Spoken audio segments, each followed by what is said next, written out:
მოგესალმებით ძვირფასო ტელემაყურებლებო, 13 საათი შესრულდა სრულიად საქართველოში. ჩვეულ დროს მეგატივის პირდაპირ ეთერში დაიწყო გადაცემა, რომელსაც ეწოდება შუადღე ქუთაისში და რომლის წამყვანიც ვარ მე ნანა თევდორაძე. დღევანდელ ქარიან შუადღის მონაკვეთს დაახლოებით 1 საათს გავატარებთ თქვენთან ერთად. ბედნიერ დღეს გისურვებთ და მადლობა რომ გვიყურებთ. რაც შეეხება გადაცემის სტუმარს, ანრი კუჭავა შემოგვიერთდა. მხატვარი, რომელიც ჩვენი გადაცემის სტუმარი პერიოდულად გახლავთ და მის შემოქმედებას დარწმუნებული ვარ, ბევრი თქვენთაგანი იცნობთ და თუ არ იცნობთ, უნდა გამოიყენოთ აი ეს შესაძლებლობა, იმიტომ რომ ანრის ნამუშევრები პირადად მე ძალიან მიყვარს და მასში იგრძნობა ბევრი ფერებით ძალიან მიყვარს. შესაბამისად ანრის მივესალმები და მადლობას გადავუხდი, რომ დღესაც გვეწვია და არაჩვეულებრივი ნამუშევარი მოგვიტანა, რომელსაც მე პირველად ვხედავ. ანრი, გამარჯობა, როგორ ხარ? გამარჯობა, მივესალმები საქართველოს. ცოტა დიდი შეხება იყო შენგან, მაგრამ მაინც მოგლობ. განწყობა როგორია? განწყობა მშვენიერია, როგორც ყოველთვის, ხელოვნის და კიდევ იმან ამიმაღლა განწყობა, გუშინ ჯივიდან ამომიცვიდა ბარათები, პირადობის მოსობა და უიმედოდ დავკარგე რა. დიახ. მაგრამ მე იმ ადგილას მივედი, სადაც დავკარგე და საყვარლად იდო შემოდებული იმას ჯიხურის თავზე. ასეთი კარგი ამბებიც ხდება. ცოტა დაუჯერებელია და რაღაც ზღაპრის ეპიზოდს გავს, მაგრამ სად გადაგხდა ეს თავგადასავალი? არასასიამოვნო. თბილისში. მადლობა იმ ადამიანს და ყველა იმ ადამიანს, ვინც ასეთ გულისხმიერებას და სიყვარულს ეჩენს. რა გასწავლათ ამ გამოცდილებამ? რომ უფრო ყურადღებით უნდა იყოთ მომავალში თუ ყოველთვის ყოველს ნდობა არ შეიძლება ამაში დავეთანხმები. ჩემი ყურადღება მივხვდი რომ ყურადღებად მოვიქეცი და უფრო დამარწმუნა რომ ამ ქვეყანაზე არიან ისეთი ადამიანები, რომლებსაც შეიძლება ენდო და სიგეთეს აკეთებენ. ყველას ვუსურვოთ რომ ჩვენს გვერდითაც ალბათ არიან ხო ასეთი ადამიანები, თუმცა ნდობის ფაქტორი რომ მოკლებული არის დღეს საზოგადოებაში, ესეც ვიცით. მაგრამ კარგია რომ ყველაფერი კარგად დასრულდა. არაჩვეულებრივი ნამუშევარი მოგვიტანებ. ბოლო ვიზიტის დროს ბრძანე რომ საქართველოს თქვენს მეზობელ უცხოელებს, ასე ვთქვათ, ტურისტებს ზედმეტად შეუყვარდა და გთხოვეს რომ ნახატი დაგეხატათ.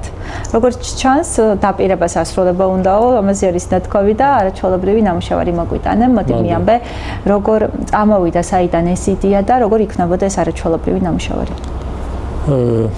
ესე იგი, სიმართლე რო თქვა, ამ ნამუშევრის ვემზადებოდი 1 წელი.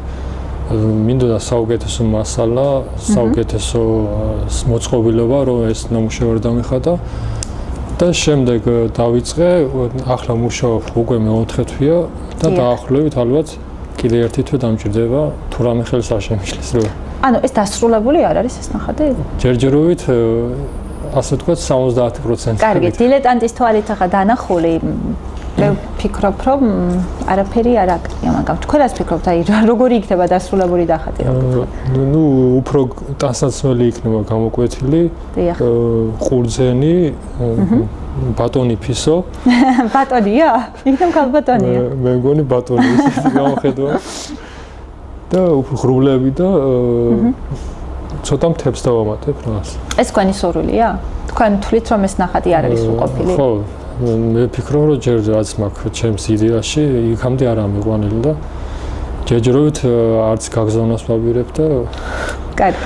ალბათ შევთანხმდებით, რომ ჯობია მოწდა და კარგი გამოვიდეს. ვინ არიან ეს ადამიანები? ესენი იყვნენ ჩემი მეზობლები. ესტონეთიდან არიან 3 წელი ცხოვრობდნენ აი ამ სახლში. ნაკიდით ჰქონდათ ეს სახლი და შემდეგ მოუწიათ დაბრუნება ესტონეთში და მთხოვეს რომ ჩემი მოგონებები რაც მაკავშირებს ქუთაისთან და მინდა რომ ჰქონდეს ჩემთან ესტონეთში და გავიხსენო ხოლმე. და თვითონ მიგარნახა ვანის მთები დამიხატეო, სახლიო, ყურძნები და ფისო როგორც თქვი გამომჭა და მითხრა ფისოს გამოტოვება როგორ შეიძლებოდა? მითხრა რომ ფისო სად არის? და მე ნახე ეს ფოტო რომელშიც იყო ფისო და დავხატე. კარგი.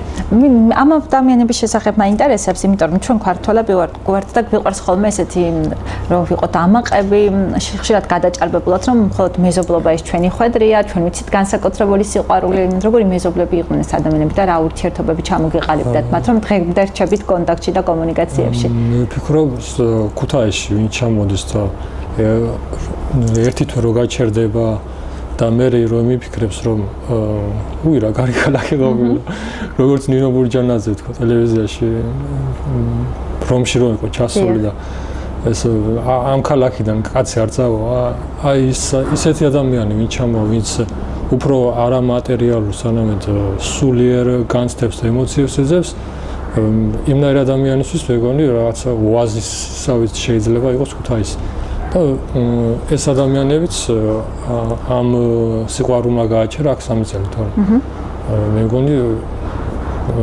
ვერ ახლა ისეთი დრო აღარა რომ ვინმე გააკავა ყველა შეუძლია დასვლა საზოგადოებთან ეს ადამიანებიც მე მგონი კიდე დაბრუნდებიან იმიტომ რომ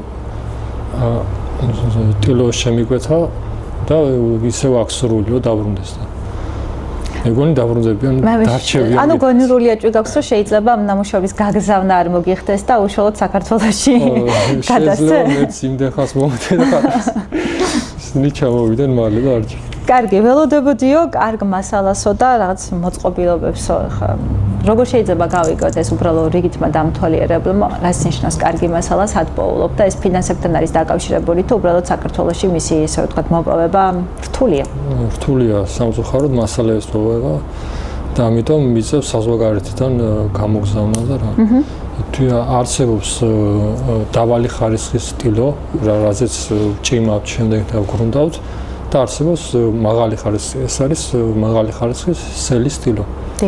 რომელიც უკვე დადგენილია ძველი მე-15 საუკუნიდან იყენებენ ამ ნაჭერს და დღემდე ძალიან გამძლეა და კარგად ავლენს თავის თვისებებს და მეც მინდოდა რომ ეს ნამუშევარი არა მარტო რაღაც მათი შვილებისთვის ყოფილიყო რაღაც ანუ მათი შვილთა შვილების და ამ შემდეგ. ანუ დროს გინდა რომ გაუძლოს და ხარისხობრივი კუთხით არ მოიწყინოს.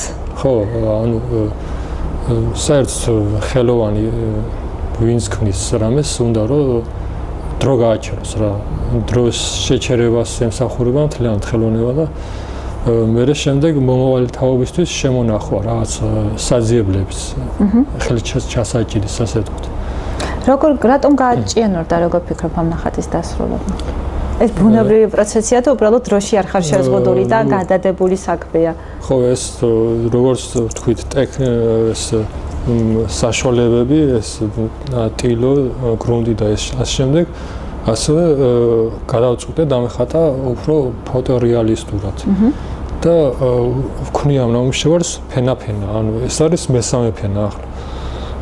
და რაც უფრო მეტი ფენაა და ფერი და სივრცე უფრო შთამბეჭდავი ხდება და უფრო გამძლეცაა მე მომავალში ფერი. ანდრი, მსგავსი ტიპის თქვათ გამოცდილებები ეს პრაქტიკიდან გამომდინარე გიგროვდება თუ რო იხსენებ ხა ის პირველ ნახატებს როგორ ხატავდი და დღეს სად ხარ და როგორ ხარ? თქვენი გამოცდილებიდან და დაკვრებიდან გამომდინარე შეიმუშავეთ თუ უბრალოდ ვითარდები და თქვათ იმ კუთხით გულისხმობ რომ თავად მოიძიებ ხოლმე მასალებს ან გამოცდილი მხატვრები გიზიარებენ? თავიდან სიმართლე რო ვთქვათ არანაირი გამოცდილება არ ქნა არ ცოდნა და ჩემ ასწავლებელს ვიკითხებოდი, შემდეგ მან მასწავლა, შემდეგ ბავშვთა სამგვაროსთან დღემდე ფენსის ხელოვანი ადამიანი თავის ნამუშევრებს და მასთან მივედი და ვკითხე რომ ზეთში მინდა რომ დავხატო და თილო როგორ დავჭიმოთ და დავრუნდოთ. მან ამიხსნა თეორიულად, მე შემდეგ ინტერნეტში შევედი, YouTube-ში ვნახე, დავათვალიერე და აქედან ნელ-ნელა შევიძინე გამოცდილება, ამ გამოცდილებას ჩემი გამოცდილება დავამატე, შემდეგ ძველი მხატვრების გამოცდილება და შემდეგ ხანდახან თავად მოდის თავში აზრები, რომ როგორ შეიძლება უკეთესი გამოვიდეს და რაღაცა ჩემიც ემატება ამ საერთო გამოცდილებას. ანდრი, ქუჩაში ვეღარ გხედავ. ამ ნახატის დამსახურება ამინდის თუ კიდე რაიმე სასიამოვნო ხდება, იმედია უსიამოვნო არაფერია. არა, უსიამოვნო არაფერია. ესე იგი, ამ ნამუშევარს როგორც 4 თვე ვმუშაობ უკვე და დასამთავრებელი გარეთ ნამუშევრები ძალიან ბევრი მაქვს და ჯერჯერობით მიჯაჭვული ვარ ამაზე. თან შეიძლება მომავალში ხშირად ვერ დამინახონ, იმიტომ რომ ახლა ვფიქრობ, რომ პორტრეტის მხრივ წავიყვანო ჩემი ხელოვნება და უფრო ამ მხრივ გავვითარდე. უფრო მაინტერესებს ადამიანის შინაგანი სამყარო და ასე თქვა ჩემთვის რაღაცა ბუნების საიდუმლოა, ასე თქვა ამოხსენე ჩემთვის. ამოწურე, ასე ვთქვა. ამოწურით არა, მაგრამ ამოხსენე. ამ ეტაპზე ჩემთვის თორე მომავალში ისე რა თქმა უნდა ბუნება როგორც ლეონარდომ თქვა პირველი მასწავლებელიაო და დაუბრუნდები პირველ მასწავლებელს ისე თქვა. ლეონარდოზე რას მეტყვი? რა იცი ამ ადამიანზე გარდა იმისა, რომ არაჩვეულებრივად ხატავდა, იმიტომ რომ რაღაც მასალებს მომბეძიები ხოლმე ეს ბოლო პერიოდი და რაღაცებს ვუყურებ და ის უფრო მეტი იყო და უფრო დიდი იყო ვიდრე მხატვარი. ხო, მეცნიერიც რავიც ფიზიკოსიც, ანუ თლიანად შეათავსა ხელოვნება და მეცნიერება ერთად. და მან ასე ვთქვათ პირველი ჩანაყარი გააკეთა მეცნიერების. ნუ აქამდე იყვნენ ძველი ბერძნები, რა თქმა უნდა, უდიდესი მეცნიერები, მაგრამ შემდეგ იცოდნა დაიკარგა და ლეონარდომ ამის აღდგენა დაიწყო. როგორც ვიცით, რენესანსი რო ქვია, ამიტომ რომ დაიწყეს ძველი ცოდნის აღორძინება და ამან ადამიანებს ასე ვთქვათ უდიდესი მუხტი მიცა მომავალში სხვა მეცნიერებს რომ განვითარებულიყვნენ. ჩემთვის ლეონარდო პირველი მასწავლებელია და შემდეგ მონე და ასე შემდეგ. რა უნდა ვთქვათ ლეონარდოზე ჩვენ ვერავის ვერ ვთქვით იმდენი ინფორმაცია უბრალოდ გავლენას რო გითხოთ ვინ იყო ლეონარდო და შეიძლება იმანაც გვასვას ვინა ლეონარდო იმიტომ რომ ძალიან დიდი ნაკვალევი დატოვა სოფლიოში. ხო, სხვადასხვა მიმართულებით. რაღაც ერთგვარი გზამკვლევი იყო, ხო? კი, საქართველოში ნიკო ნიკოლაძე შევატარებდი როგორც რაღაცებში იმ შემთხვევაში. ნიკო ნიკოლაძე უფრო სულის მეცნიერი იყო. ასე ფიქრობ.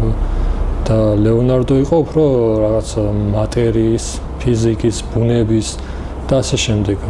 მას საინტერესოა სულიერი სამყარო, მაგრამ ნიკო უფრო ასე ვთქვათ, ჯიგარი ქართველი იყო, რომელსაც შეიძლება.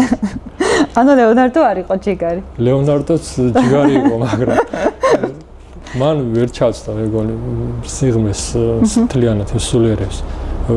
მე მგონი ლეონარდო ვერ შეძლებდა იმ ხელა თან გაწივროს, როგორც ნიკომ გააკეთა. უცხო ადამიანის, სრულად უცხო ადამიანისთვის. ხო, მაგრამ ხომ არ ფიქრობ, რომ ეს მის დამსახურებად შეიძლება იყოს ბრჭყალებში, რომ სხვადასხვა ეპოქის წარმომადგენლები იყვნენ და არავინ არ იცის ეს იმ დროს რას გააკეთებდა და ის ამ დროს. ან ჩვენ რო იქ დავბადებული ყავით, როგორი ვიქნებოდით და ისინი რომ დღეს დაბადებული იყვნენ, როგორები იქნებოდნენ. რა თქმა უნდა, დროს თავის გავლენა ადამიანებს და შეიძლება ნიკოს გვერდში რო ყოფილიყო ლეონარდო საინტერესო რა მოხდებოდა. ის გავასად მოქცეული იყო. ტექნოლოგიური პროგრესი ზედმეტად შემოჭრას ჩვენს ცხოვრებაში, როგორც რიგით მოქალაქე და როგორც მხატვარი, რანაირად აღიქვა?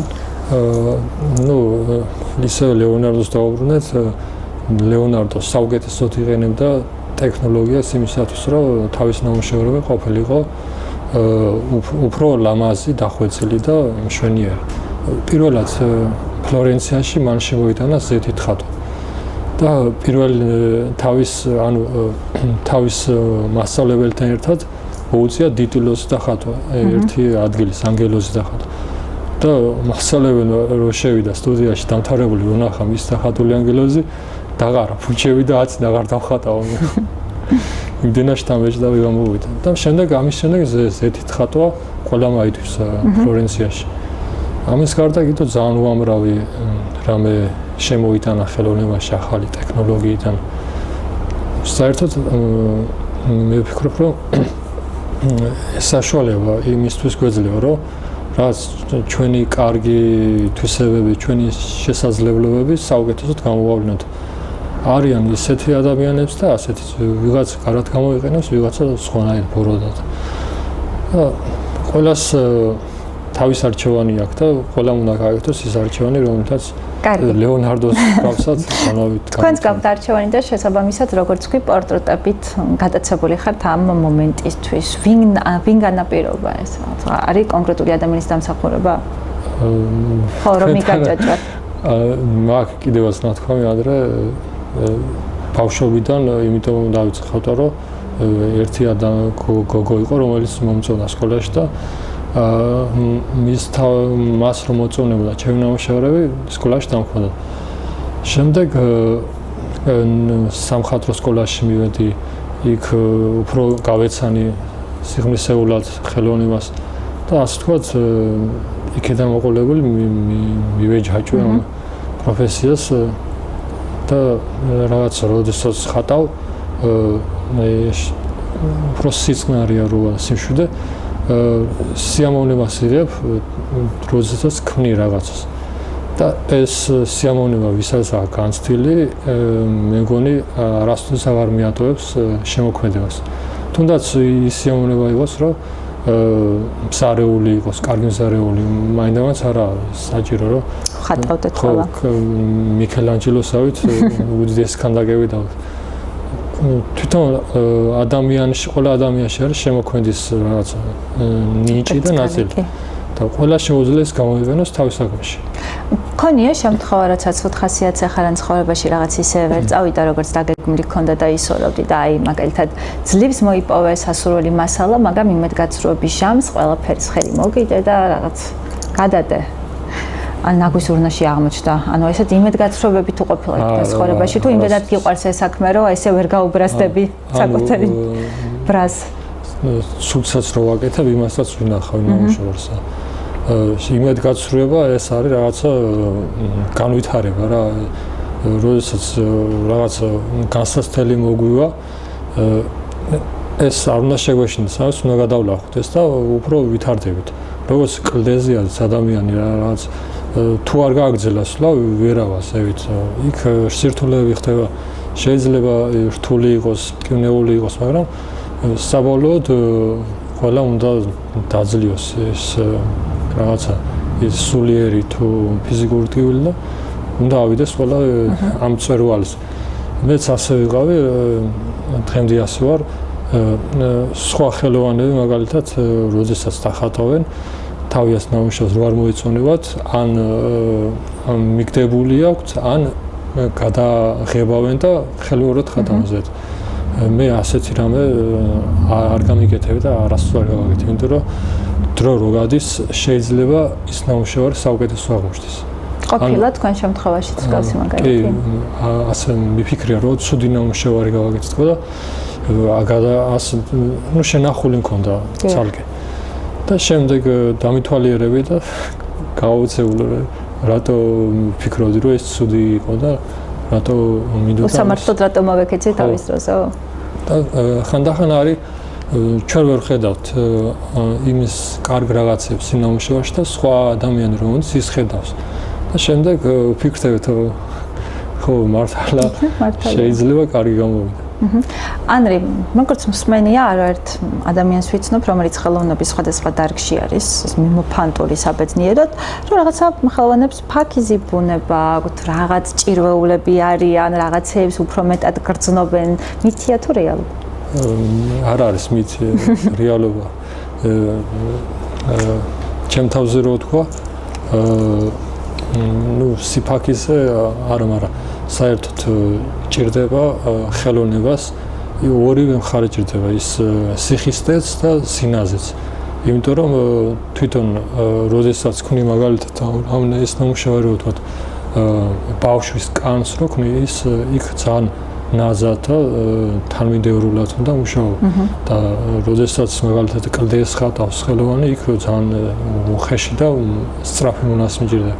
ამიტომ ეს ორივე თვისება უნდა გქონდეს მე მგონი ხატვარს და როდესაც საჭირო იქნება უნდა გამოიყენოს, მაგრამ ისე რომ ნაზი. არა, რას გულისხმობ? იცი, მაგალითად დღეს უნდა დახატო, ხო? და ოჯახის წევრებს ეუბნები რომ მოდი მე ხომ უნდა დავხატო, ანუ რამდენად იფერებ ამ მდგომარეობას, რომ თქვენ არის ხმაუროთ, მე მთელი კონცენტრაცია მჭირდება, ანუ იყენებ ამ ხატრობას, ესე რომ თქვა თქვენი პირადი კომფორტისთვის და სიმშვიდისთვის.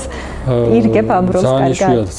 ძალიან თუ ხმაურობენ, ხოლმე მაშინ ვამბობ რომ თუ შეიძლება ცოტა ხმა და მე შემდეგ უბრუნდები ჩვენ ამაშავს.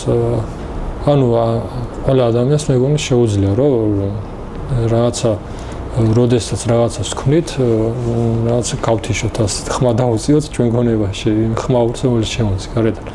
ძალიან ხმაური თუა და ის მაშინ უნდა თქვათ, რომ ხმაურობ თუ შეიძლება ყველგან თქვენთანაც სტუდიაში ვინმე რო დადიოდეს ხმაურობდეს, ხო არ გამოვიდა და ის ჩანაძე ისე არის ხელოვნი მაშინ ჭირდება სიცოცხლე და სიმშვიდე.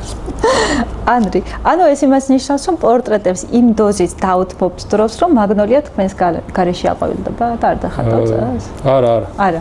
მაგ დროისთვის დამსწრებული.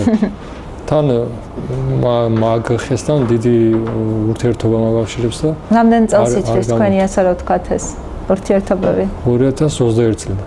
ანუ მანამდე გვერდიდან უვლიდი საზვერ ხდებოდა და ვერ ვედავდი რომ რაღაც მისულიყავ შემდეგ შეგვეთა იყო და რა თქმა უნდა ამასთან ერთად გამბედოვაც მოსწავლე ასე. დიახ. გამოფენებით რამდენად იყო დატვირთული 2025 წელი? გამოფენები წელს ჩემს გარეშე იყო, მაგრამ საინტერესო რამე მოხდა ვარლაში. თანამედროვე ხელოვნების გამოფენა ჰქონდათ, ინსტალაცია და მოვალშიც ჩემ უკვე მეც დამაინტერესა ძალიან.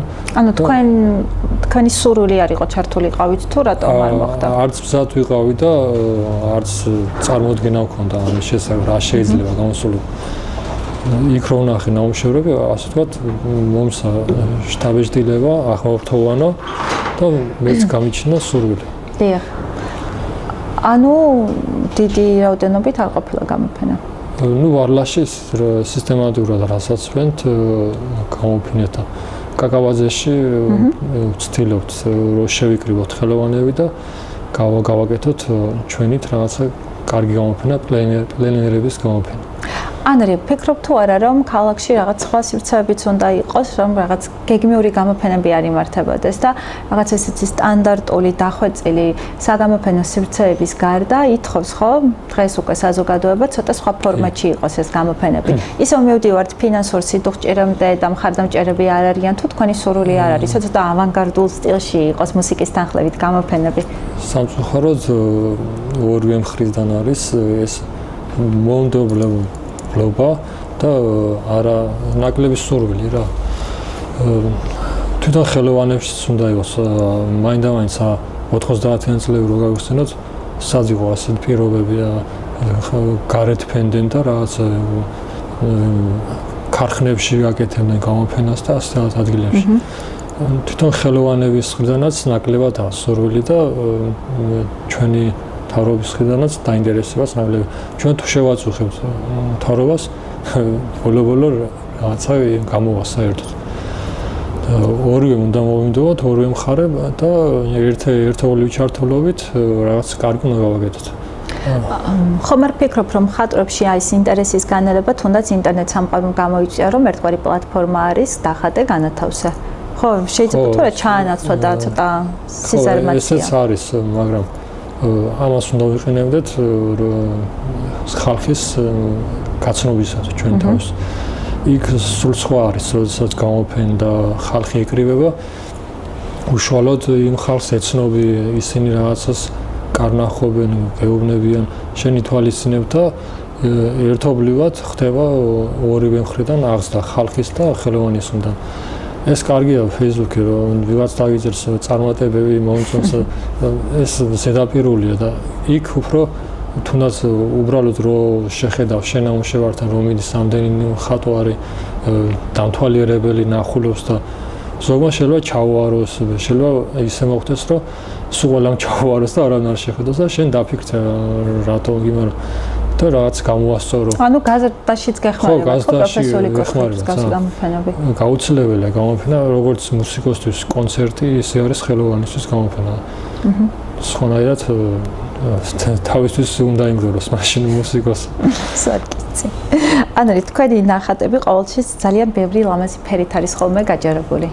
თავად ეძებ ფერებს და ალამაზებ ყველაფერს თუ აი როგორ აგროვებ ამ საინტერესო ფერთა გამას? ადამიანი საერთოდ ისეთი არსება, ბავშვობიდან რა შთაბეჭდილებაც აქვს, ის მოყვება ცხოვრების ბოლომდე და რო ასაკში შედის, კიდევ უფრო ძლიერდება ეს და მე ჯერ ასაკში არ ვარ. ხო, დავფიქრდით და რამდენი წელი შეიძლება იყოს და. დღემდე მომყვება ეს ბავშვობის დაბეჭდილება და ფერები, რაც მახსოვს. იქ ბაგრატზე როცა სავდიოდით, სკოლაში როცა მივდიოდით, დღემდე ეს ფერები, ეს რაღაცა განწყობები, რაც იყო სივრცეში, დღემდე მახსოვს. საბედნიეროდ მაშინ უფრო ჩვენთან კი იყო ბნელი წლები 90-იანი, მაგრამ ნაკლები დაბინძურება იყო ჰაერის, მეტი სიმწვანე იყო, მეტი რაღაცა ხმაურია ნაკლები იყო და უფრო ბუნებასთან უფრო მარტივად შეიძლებოდა რაღაცა კონტაქტის დამყარება. დღეს ქუთაისი საბედნიეროდ უფრო მოწინავია ამ მხრივ, რომ ბუნებას ვინარჩუნებთ და რაღაც განსხვავებით თბილისისგან სამწუხაროდ, მაგრამ იმედი მაქვს, რომ მომავალში ამ შეცდომებს გავითვალისწინებთ. ამიტომ აუცილებელია თვითონ ჩვენს მომავალზე უნდა ვიზრუნოთ პირველ რიგში და ჩვენ მომავალ ბავშვები არიან და რა ვიცი ბეტონის ჯუნგლებში თუ გაიზრდება ბავშვი ლამაზი და საღიფსი არ ჩამოყალიბდება და როდესაც ბუნებაში იზრდება იქ ძალიან ბევრს სწავლობს შეხებიდან, დანახვიდან და ასე შემდეგ. ანრი, რა მიზანი გაქვს 2026 წელს, რაც საკუთარ თავს და მეს დაუსახე და აუცილებლად უნდა შეასრულო? პორტრეტები მინდა რომ გავაძლიერო და შექმნა ისეთი ნამუშევარი, რომელიც ნახველისთვის იქნება ძალიან შთამბეჭდავი და როდესაც მას ხილავს, თითქოს და საკუთარ თავს დაინახავს, საკუთარ რაღაცა შინაგან სამყაროს. ჯერჯერობით ეს მაქვს წელს. კარგი, რა მოვლენამ განაპირობა, რომ ეს სურვილი გაგიჩნდა? ესე იგი, პირველი მე რაც დავხატე და ძალიან ბევრს მოეწონა, იყო პორტრეტი. და მე შემდეგ არ დამიხატია, ну, რამოდენიმე დავხატე ისეთი პორტრეტი, რომელიც ჩემთვის ძალიან დიდი შთაბეჭდილება მოუწია და მნახველისას, მაგრამ მის შემდეგ პლენერებს მიმყავი ხელი და ბუნების წიაღში მინდოდა მე რო შემექნა რაღაცები და ახლა ისევე ფიქრობ, რომ დავუბრუნდე ამ სულიერ სამყაროს, რომელიც რა ვიცი, უკიდეგანოა. შეიძლება ჩვენი სამყარო, ბუნებრივი სამყარო რაღაც აღმოაჩინოთ და ეს უკიდეგანოა, რა თქმა უნდა, როგორც ადამიანის სულიერი სამყარო, მაგრამ მე მგონი ადამიანის სულიერი სამყარო უფრო ღრმაა და დიდი, იმიტომ რომ ჯერ ჩვენ ვართ, შემდეგ ჩვენი წინაპრების ის სულიერი სამყაროს კი ვლინდება ჩვენს თვალებში, გამოხედვაში და ქმედებაში. თუმცა ეს ამოხსნა იოლი ნამდვილად არ არის, ხო? როგორია რომ რაღაც ამოხსნით და სადღაც მივედით, იქ კიდე ახალი ამოცანები იწყება და ეს პროცესი დავაღალავ შრომასთან და მონდომებასთან არის საბოლოო პირდაპირ კავშირში და ეს არ შეიძლება იოლად შევწყვეტ. ნამდვილად, უფრო რთულია, მე თუ მგითხავთ ადამიანის სულიერი სამყაროს ამოცნობა, იმიტომ რომ ბუნება განსხვავებით ადამიანისგან ყველაფერს ხელგაშლიას და გაჩვენებს ასეთი ვარონს. უბრალოდ ჩვენ ეძიაო და იპოვებო. ანუ ადამიანები უფრო თავშეკავებულები ვართ და უფრო ჩვენ სიღრმეებს, რაც ჩვენთვის ძალიან სათნო და ფაქიზია, იმას ვინახავთ საგულდაგულოდ. და ასეც უნდა იყოს, რა თქმა უნდა, შევინახოთ, მაგრამ როდესაც კაი რაღაცა გვაქვს გულში, სულში, ის ჯობია გამომავლინოთ. ასევე შეიძლება გულში ცხენა ქონდეს ადამიანს, ან გავლილი რაღაცა ეტაპები, დროება, რომელსაც მასზე დიდი შთაბეჭდილება იქონია და ეს მასე არა მარტო თვალებში, მის სახეზეც ვლინდება ეს ყველაფერი. და ამის ამოხსნა მინდა მე ძალიან რთულ საქმე შეჭიდები ხარ, მინდა გითხრა და გისურვებ, რომ პროდუქტიული წელი იყოს ეს, ბევრი სიახლეების და სასიამოვნო სიახლეზე მაქვს, რაც თავარია საუბარი და ბევრი განათლებული დამთვალიერების ალბათ ამის გარეშე. თქვენც იგივეს გისურვებთ. დიდი მადლობა. და იმ ადამიანს კიდევ ერთხელ, ვინც ასე სიგეთით მოიქცა. და ყველა იმ ადამიანს, ვინც ასე აკეთებს, მე შეხვედრია ინტერნეტში. ასე ვიღაც დავარდნია საფულიანო და იქ შეუნახია. მე მგონი ეს გადაგვარჩენს ჩვენ ასეთი სიყვარული ერთმანეთს. და როცა იმ ადამიანს რაღაც ესეთი უცაბედი სიკეთე დაატყდება წყალებში კარგი გაგებით თავს, ალბათ გაიხსენებს, რომ ეს თქვენდამი გამოხატული სიკეთის გამოხმაურება იყო სამყაროსგან, ასე რომ უყოლოდ არაფერი არ იკარგება და ვეცადოთ, რომ კარგი საქმეები ვაკეთოთ. დიდი მადლობა, რომ დრო დაგვითმეთ წარმატებები თქვენ აი ამ ნამუშევარს, რომელიც როგორც თქვი არის ზარმაცებ და მალე დაასრულა. სრულებით აგებშიდობები, მადლობა რომ იყავით ჩვენი სტუმარი. მშვიდობა გქონდეთ და წარმატება და ბედნიერება. მადლობა. გადაცემის პირველი ნაწილი ამით დასრულებულია, შევისვენოთ და დაუბრუნდებით ისევ დროებით.